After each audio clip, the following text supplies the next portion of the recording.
intime et protège-slip. La Ligue africaine de football du vendredi 20 octobre au samedi 11 novembre à Ahli FC, Wydad AC, Espérance, Les journées sont très mouvantes. Alors il faut un partenaire avec Mamelodi Sundowns, Atlético Petróleos et Simba SC. Qui est le vainqueur des champions? Et les célébrations en direct, en streaming sur www.afl.africa et sur FIFA+. La Ligue africaine de football, notre jeu chez nous. L'heure de l'Afrique a sonné. Maintenant, brillons ensemble. L'Afrique est entièrement connectée. Avec la fête des vols de Turkish Airlines, volez vers l'Europe, l'Amérique et Istanbul à des tarifs spéciaux. Réservez votre billet pour des vols entre le 15 septembre et le 15 décembre. Pour en savoir plus, consultez turkishairlines.com. Turkish Airlines.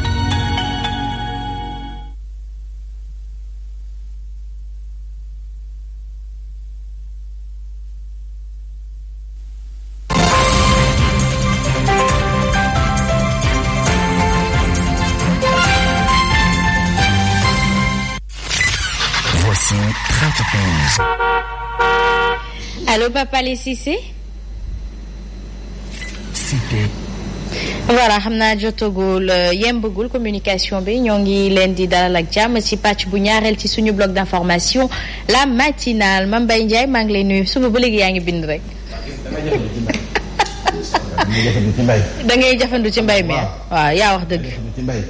waaw noonu si la bokk mais nuyu ñëpp ñi nga xam ne ñoo jàkkaarloo ñun xam nga lundi dafa metti nag. waaw yombul parce que dimanche après lundi bi nga war a yeewaat war a ñëwaat donc heureusement la matinale mi ngi fi di leen jox dose bi ngeen di teew bien corsé les lundi pour ngeen mën a dikkaat ñi nga xam ne ñoo nekk si transport en commun yi. sama mbokk yi nekk ci géej gi ñi nga xam ne ñoo nekk seen kawlal te jógaguñu ñi nekk ci yoon bi embouteillage beex ñoom seen nuyu nañu leen ci kanam tuuti.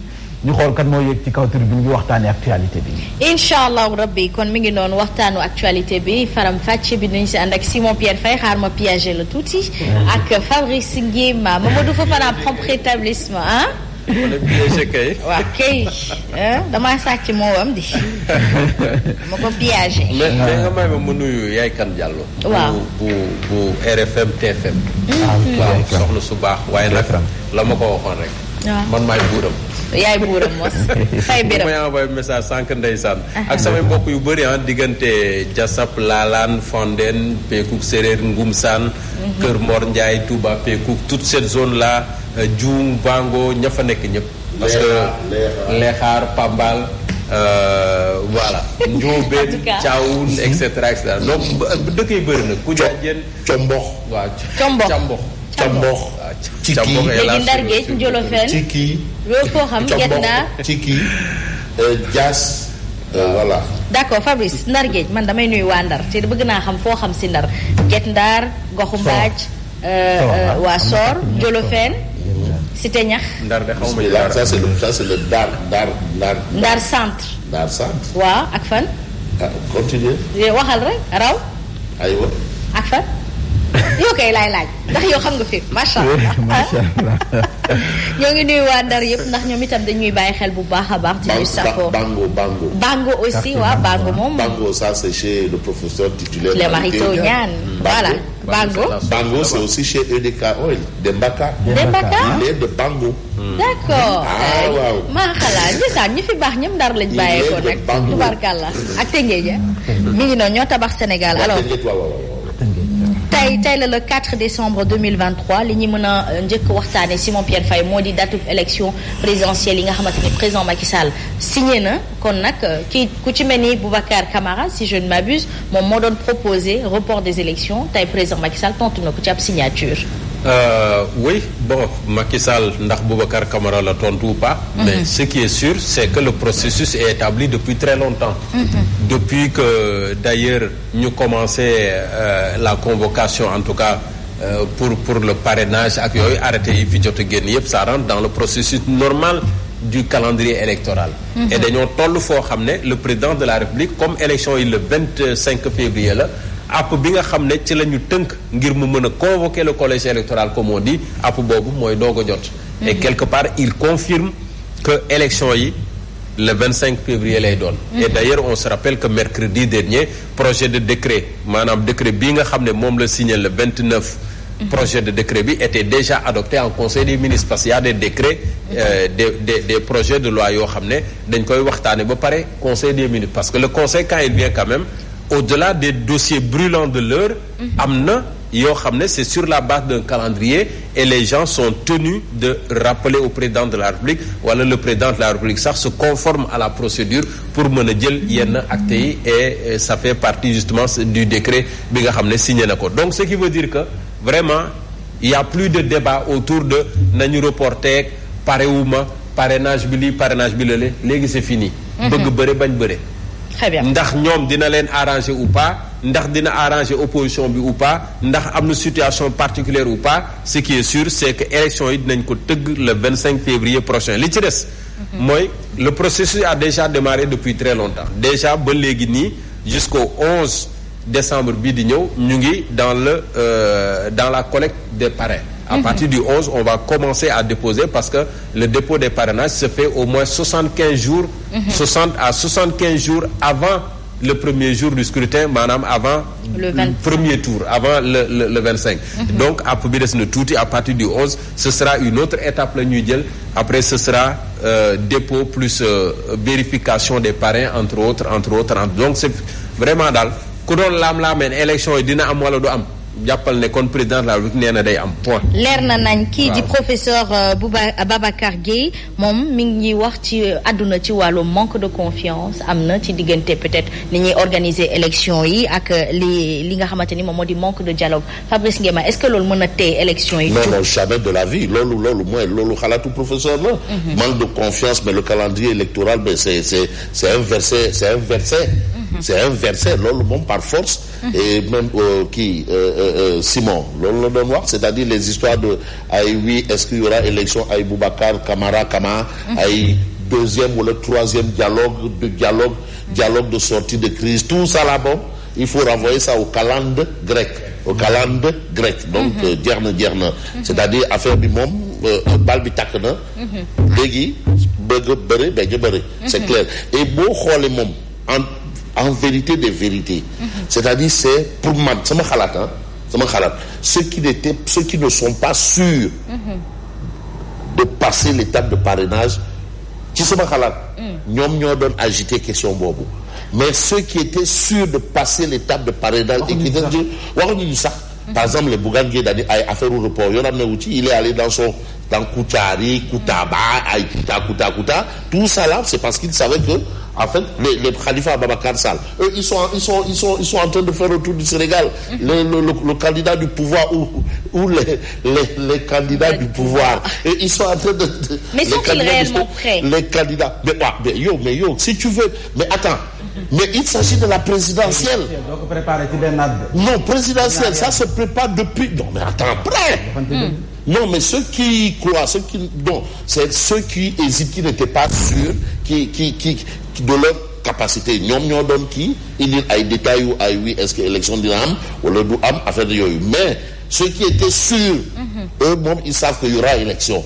Moo tax moom tu ne les entendais même pas piper bon dire des choses rebondir sur cette actualité en réalité c'est ça bon léegi moom comme date bi am na c'est ce qui est clair c'est que je vais reprendre cet adage qui dit caaxaan kay faaxe. En tout cas ñi pare nañu dem bëri ji ñi pare wu. parce que dem toog. nañu waxante dëgg élection doo xaar benn at nga ne da ngay def bokk. élection daa fay de fan sa club. élection da ngay nekk parti bu dëgër bu taxaw wala mouvement bu dëgër bu taxaw nga mën a dem ci élection yi nañ waxante dëgg rek nag parce que bu doon nit ba heure bi nga ne ñu ngi jëli ji fiche yi rek nga dem di buuxante ji ñun xamoon nañ li xew ci retrait fiche yëpp ñenn ñi ay dóor lañ ko defoon pour mën a dem pour mën a waxaale waaye élection ñoru leen parce que xam nañ ne délégué de carte sax mënu ko doon seen koñ.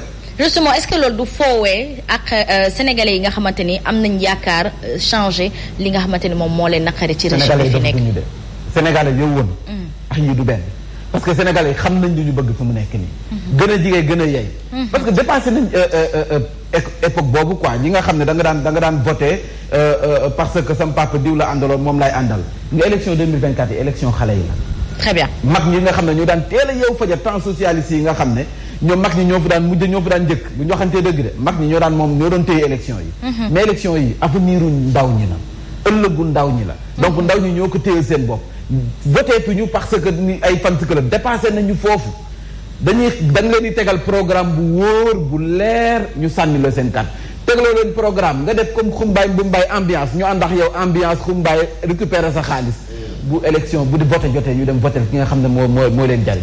Très bien.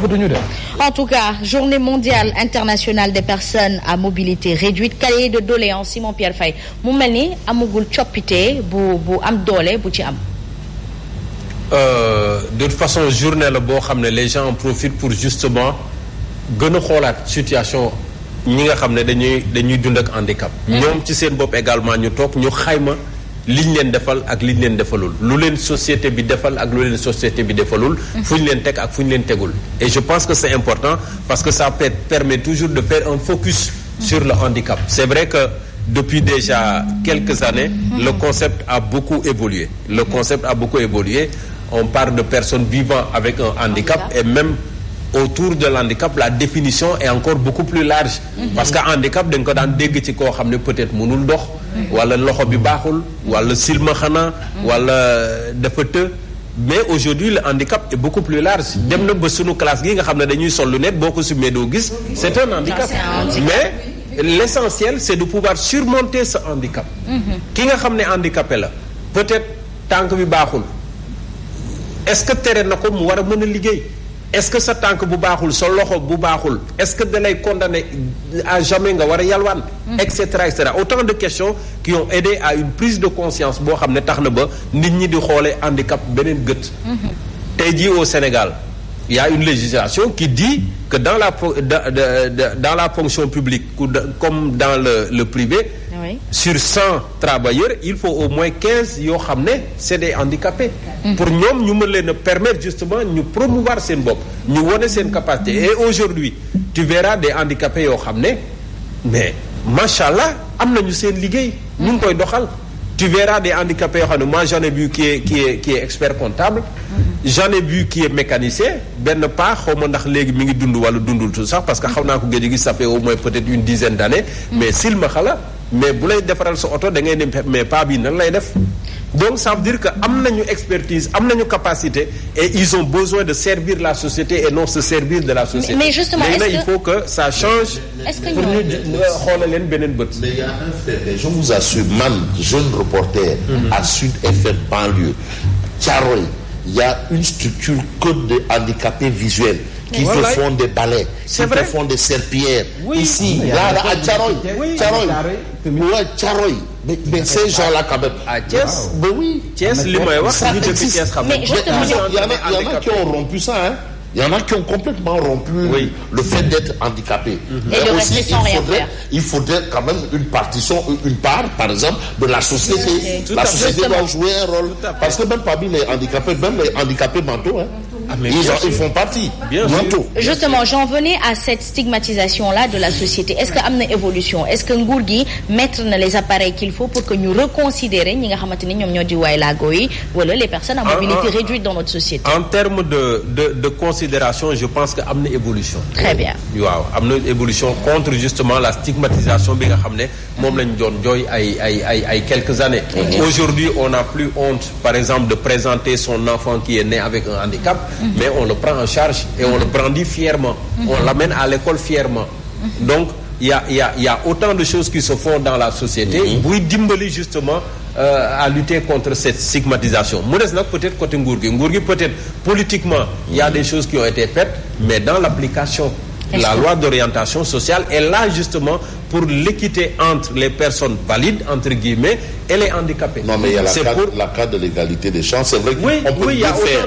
On peut mieux faire. Mais au moins il y a déjà quelque chose. En tout cas, il y a l'environnement au moins juridique. Maintenant, il reste comme li ñu doon discuter sànq dans des immeubles où yenn structures, notamment les structures de l'État, tu vois maintenant tout ce qui est infrastructure nouvelle génération, mais am na ay rampes pour permettre justement aux handicapés de pouvoir accéder à ces infrastructures sans grande difficulté. dit tantôt am na ay xale yoo xam ne bu ñu juddoo dañuy am ay handicap. C'est vrai. Il y a des écoles privées actuellement yoo xam ne dañuy def enseignement spécialisé. Très bien. Parce que xale yooyu dañuy juddoo ak handicap mais c'est dans le privé. C'est Pourquoi vrai. pas peut-être de le faire dans les écoles les écoles publiques, je veux dire naturellement qu'on consacre une classe pour ces enfants. On les appelle des enfants à besoins spécifiques. Voilà. Parce que peut-être mentalement am nañu retard ou physiquement am nañu handicap buy tax ba duñu mën a ànd ak ñeneen ñi. donc autant de besoins spécifiques yoo xam ne il faut des centres spécialisés yu mën a gérer xale yooyu. Peut-être ce que Yacine veut dire, c'est qu'au-delà du centre Talibou Dabo qui les caractérise à une mobilité réduite, partager l'école publique avec tous les autres enfants dans une éducation spéciale. Même élémentaire dama fàtte nu ñu ko tuddee am na ñu ngi ko testé sax si ay école yi nga xam ne am na fa ñoo xam ne ni peut-être dañoo amee benn laago bi. waaw am ñu ngi ci biir école bi. di ànd ak xale yi en même temps ñuy jàng dama fàtte ni ñu ko tuddee. avec un suivi pédagogique bien particulier. voilà parce que waruñu leen ber quand même waruñu leen beral école waruñu leen beral bërëb. am na ay école yu nga xam ne ni ñu ngi fay jàngee. très bien da ngay bokk ak classe ñoo xam ne nii ay handicap. Attends, mais nous tous, on a partagé des classes, même des albinos, c'est un handicap. Oui, c'est un handicap. Un albinos, avec oui, mais non. Prix de l'excellence yi ñu joxe nii ci kii bi xam nañ ko concours général mas naa def portrait boo xam ne ni kooku moom moo ko jël handicapé la moom moo jël prix ma def portrait bi ma koy interviewé sax saa ma tuddee benn dame la bu nekkee sama mbokkum taskatu xibaar la su ma ko waxee nag sa handicap bi amul woon benn kii noo ko dundee su ma tuddee di tudd baatu handicap ba mu déggi sama conseil bi dafa énervé ne pourquoi ngay tudd tout le temps handicapé ma nekk fàttaliwu ma ko déedéet mais dama bëgg ñoom ñu xam ne baat boobu du xas donc man mi am naa soo boo xam ne handicapé la donc te ñun moo ñu gën a nekk à l'aise sax ñun ñi nga xam ne ñun ñoon dañuy cot xam nga donc ñun duñ ko wax ku dañuy xas nit ki non parce que waratul nekk lu ñu lay sànni. déedéet. comme li Léopold Sédar Senghor wax nga naan ma nègre bi moo boobu laay jël daal di koy utiliser xam na leen man nègre bi ma doon dama ci fier. donc du yow ñoo xam ne ñu ne cocc sama genre gi ñoo gën a nekk handicapé que ñi nga xam ne dañuy dox yoo xam ne. aywa il est 7h passé 47 minutes. Voilà. Il y a les handicapés sensoriels, les malentendants et les non-voyants, l'albinisme, les handicapés moteurs, ce qu'on appelle à mobilité réduite, et les handicapés mentaux. Bon, une précision de Mbalo Diacham. Merci beaucoup. Aywa Mambay. Les écoles inclusives. Merci Gallay. Les écoles inclusives. Donc na ma mot bi mais moom la am na école inclusive. Non, il y a une volonté. aywa pas test la nekkoon. Voilà. Inclusive pour ne pas exclure. Voilà. am na ci kii bi. Alors mais nuyu sam benn waay le grand choc Moussa. ñu koy nuyu bu baax mais bàyyil sànni xeer yi nag. Moussa Agir nuyu ma waa Afrique le grand du Sud. choc. ñu waa Afrique du Sud. nuyu ñëpp Afrique du Sud. happy birthday Moussa waa Afrique du Sud ñu leen di nuyu. Afrique du Sud non du Freetown ñoom. waa Cap xaw ma daal waa Afrique du Sud. et nuyul Agnès c'est aujourd'hui son anniversaire. Agnès sama jigéen bi. comme moom mi ngi wiiri. c'est ton fan man di ma dawloo rek. Agnès mais c'est ton fan. sama xarit la sama xarit la Agnès sama xarit bu baax la. de la fin de la bëgg. Mbala de Thiam le grand gësëmeur. secrétaire général de FGTS B en compétition. ànd gësëm. aywa il est 49 waaw 49 ah oui jot na jël sama temps. yow yaa donc yéen ñi amee laago. def leen seen bopp ne. laago ci xel la. dëgg la ci bopp la mais du si cër. donc am na gis nañu maire boo xam ne. Santi mooy maire bi. Santi seen añ. Sicap Liberté. aywa donc bu leen ne rek dama amee laago dama war a tàllal loxo. c'est révolu. c'est très ñu ngi liggéey de. Santi seen añ. tribune lu mu wax président fédération. tribune yéen kay tey waa Malika ñoo ci yéeg. waa Malika. waaw Malika mi. Malika mel ni. waaw. dañoo yéeg ci kaw tribune bi ngir ñaxtu. ngir yëglu. ndax nee nañu kat tom gi nga xam ne moom la ñu nemmeeku. ci seen bande de filao boobu la ñu bëgg mu dàq. localité fondée par Seydina Limamou Laye. ndeysaan. dëkku diine la. tong sur les 8 millions 260 000 hectares. mètres carrés plutôt. dama juum mètres carrés. 8 millions 260 000 mètres carrés ñu déclassé ko. bu ñu ko déclassé pour askan wi la lu ci ëpp extension lay doon askan wi mën a dëkk. waaye lu toll ci 3500 familles dañu leen zappé loolu moo leen metti nee nañ pàccoo gi nga xam ne ñu ngi ko def nii fu mu nekk nii ñu ngi siy tudd Abdoulaye Seydou Sow. te Paco ñu ngi ko ciy tudd ñoom ñooy wax tribune yéen a kaay. waaw ñu ngi ciy tudd ay cadre APR yi nga xam ne nii cëru nañu ba noppi.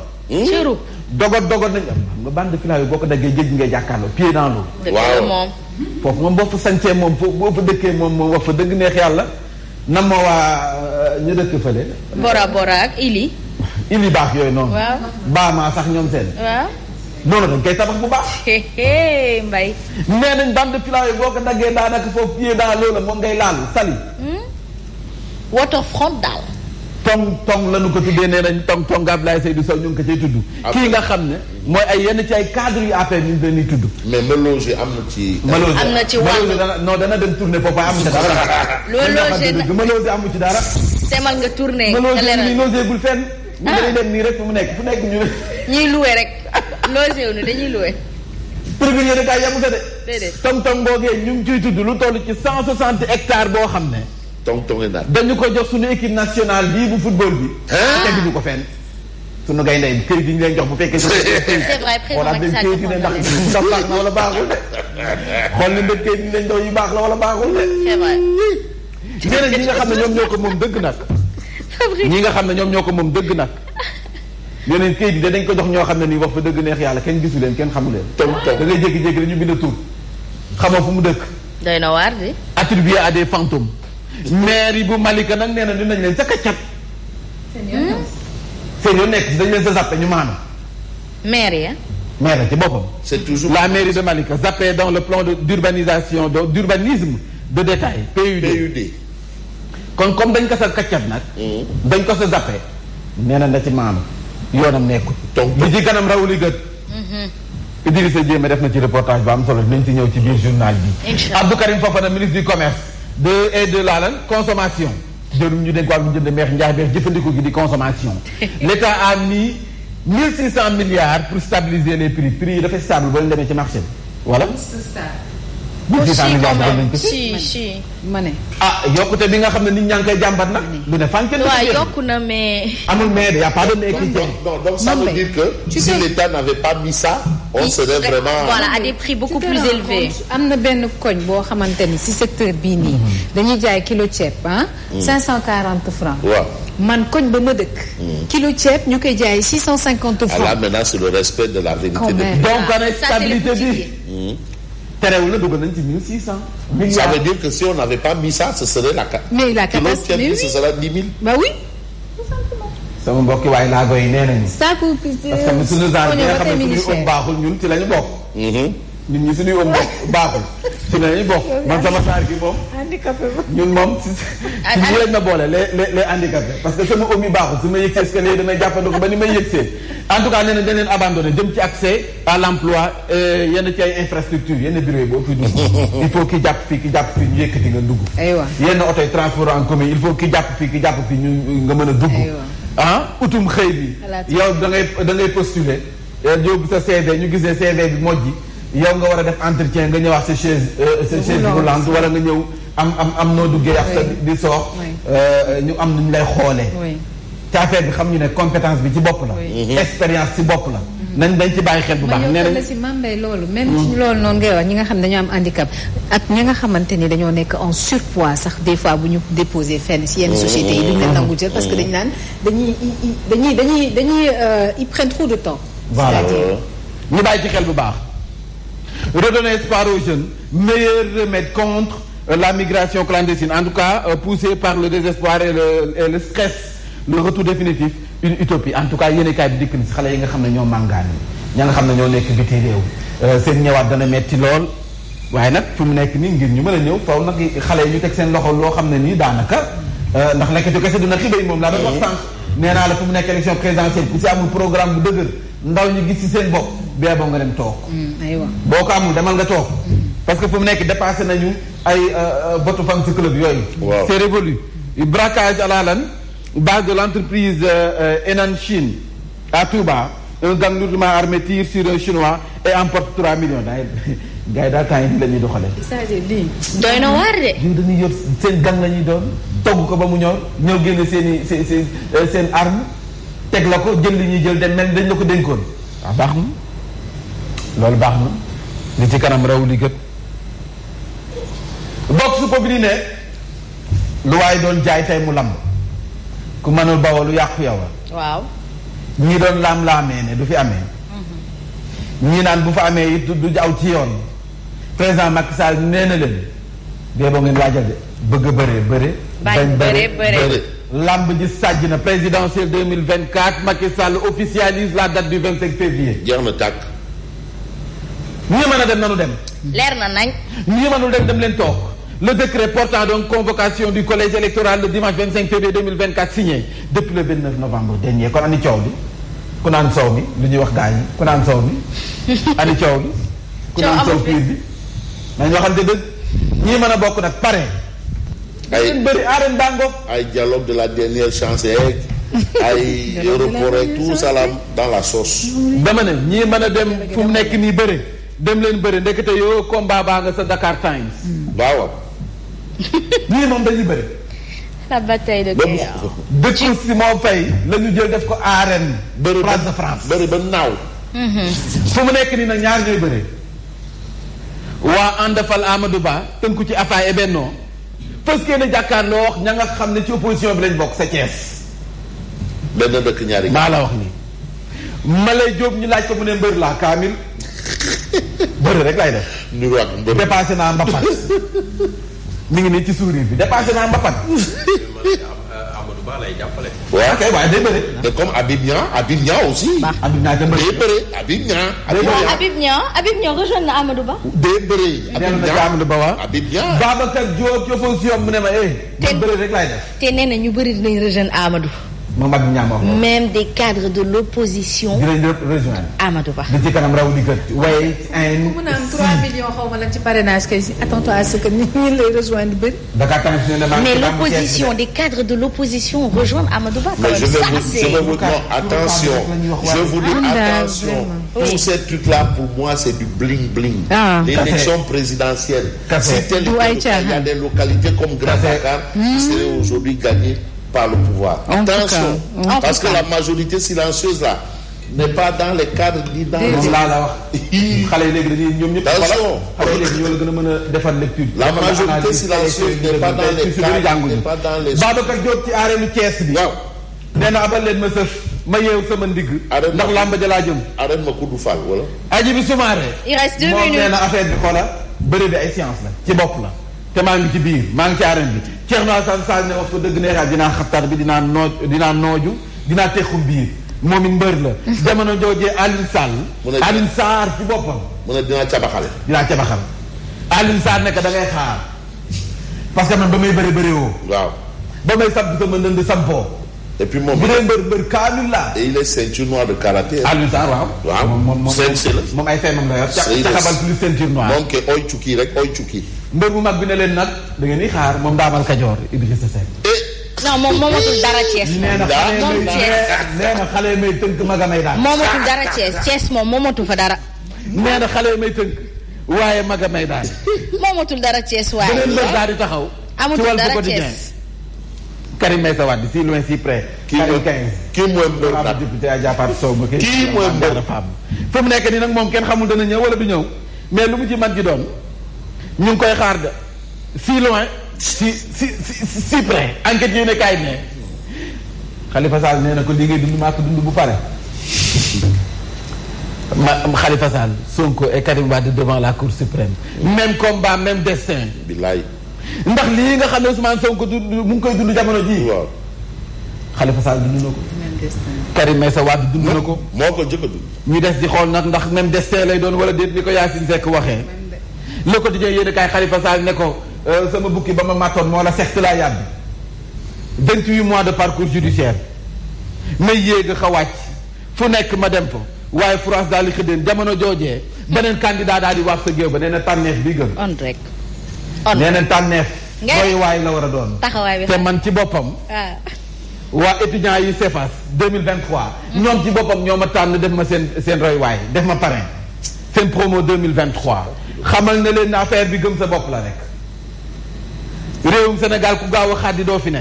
parrain de la cérémonie donc de remise des diplômes du CEFAS. l'évidence yéene kaay mu nga ciy dikk ba tey mi ngi nii waa ba tey le mandat Bougane Gueye Dany di leen sa ñaax ñoom étudiants yi xam ne réewum Sénégal kuy xaadi doo fi toog de romb ma la mandaawam nee na leen réewum Sénégal kuy xaadi doo fi toog. gëm sa bopp rek. 8 heures. man bénévolat laa démarré. gëm sa bopp doonu ma woon laal salaire. gëm su ma laal transport. dëgg la kon yéen étudiants yi moom Bougane Gueye Dany mooy wax de. Bougane Gueye Dany j'ai commencé par du bénévolat defete yàlla tax. self made man ba fi ma toll nii. donc nag fii élection yi ñu jëm élection ndaw ñi la. ndaw ñi moom la ñu tànn def ko seen parrain kon nag yaakaar am na mooy wax jamono joojee critique yéene kaay na affaire bi comme sabar bu tas. jël nga ndax kenn xamul. waaw. présidentielle yi kenn xamul. Khalifa Sall ña nga téye cortège am sa Matam mu force jël P2 Youssou Ndour bi nga xam ne fekke moo ko si boole woon léegi nee na bokk ma ca moo fekke woon boole ci boppam léegi nee na bokk ma ca la woote nee na daa maanu ci élection présidentielle bi ñu dégmal xamagul ku muy àndal yàlla baax na nga ne leen Odia lu gën a fës ci bopp xibaar yi. Odia doo ko laal si concert yi kat la concert bu ki way Youssou Ndour Youssou Ndour Amadou Ba moo bëgg mu way. ku tëdd nii kii tëdd nii di kan la am na ku tëdd di kii de am na ñi dañoo kontaan day jooy wala nu mu dem wala li mu bokkatul la moo tax donc Youssou Ndour mi bokkatul si ñoom moom la ñuy jooy. parce que grave am na waykat yi fi nekk nañ dem jëli ji wala balaa wala kii. aywa lu gën a fës ci bopp xibaar yi maam. xale yi de man danoo mën a way ba dee de bu Youssou bokkatul nañ dem jëli ji Sidi Diop. wala waa Ouzin Keita sax Ouzin Keita wala Pawlish. ay ca la ca gën a fës si bii la jotaay xibaar wàllu wér-gu-yaram lay doon Sénégal ndax xam ngeen ne kon juróomi fan yu nekk dafay enregistré ay soxna yu am cancer butitu njurukaay en tout cas loolee bés bu yàlla sàkk ñu ne xayma it ñeent ñu nga xam ne ni dañu siy faatu lu mu ndaw professeur Oumar Gassam mooy ni xam ne si ab tournée bu mu sumb sa diwaanu Ziguinchor andi na ci ay leeral ci cancer du col de l'utérus ndax nag bëri na ci ay élèves yu nga xam ne département bu Bignona jot na leen sa ñaax daañu jëm sa Tëngéej liggéeykat yi nekk ca mairie ba daanaka nag nee nañu kenn du leen xupp wala nag ñu leen di menacer discrimination boo di compté bi ci boppam duñu ko nangu ndax nag jëm ci salaire dañ doon sàkku ñu yematle ko wala ñu yëkkati ko ci fonction publique bi 8000 agents soo moytuwul nag soo moytuwul daañu leen tege ne duñ ci gis seen bopp ndax nag 4421 rek daanaka ñoo si bénéficier te loolee duñu ko nangu daañu waxtaane it démb nañu doon jëmmaal bëccëg lu ñu jagleel waa laago yi ci àdduna bi war nga këpp njiital fédération nationale des personnes yoo xam ne dañuy dund ak laago ñoom nag sàkku nañu ab renforcement jëm ci yenn ci ay organisation su ko defee nag wala ci seen i organisation su ko defee nag ñoom ci boppam dinañ gën a mën a jouer seen rôle d'accompagnement ak soutien jëm ci ñi amee laago tàggat yaram li yéene kaay xëy dëxëñ moo koy ndar képp faram-fàcce gi Simon Pierre Faye lañ ci àndal.